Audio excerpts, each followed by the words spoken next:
তারা বলছে যে বিএনপি নাকি ক্ষমতা যাওয়ার জন্য সব ঠিকঠাক কথা বলে।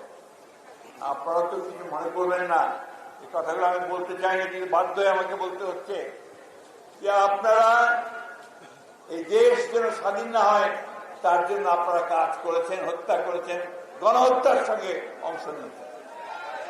কিছু মনে করবেন না, আপনারা আওয়ামী লীগের সঙ্গে আঘাত করেছিলেন 1996 সালে বিএনপিকে ক্ষমতা থেকে সরানোর জন্য, এবং আজকে যে বলছেন যে বিএনপি বাণিজ্য করতে পারবে না বলেই পিআর এর কথা বলছে, অথচ আপনারাই কিন্তু বিএনপি সঙ্গে সব সময় ভাগ করে নির্বাচন করেছেন, আসন ভাগ করে। অতীতের কথা ভুলে গেলে চলবে না, এটা বাস্তবতা। তাই আজকে হঠাৎ করে আপনারা এই আন্দোলনের প্রথম দিকে আপনাদের আমরা দেখতে পাইনি, সংগত করার কারণে পাইনি। আপনারা বলেন না যে আপনাদের বেঁচে থাকার তাগিদে, নিজেকে রক্ষা করার তাগিদে আপনার আন্ডারগ্রাউন্ড চলে গিয়েছিলেন।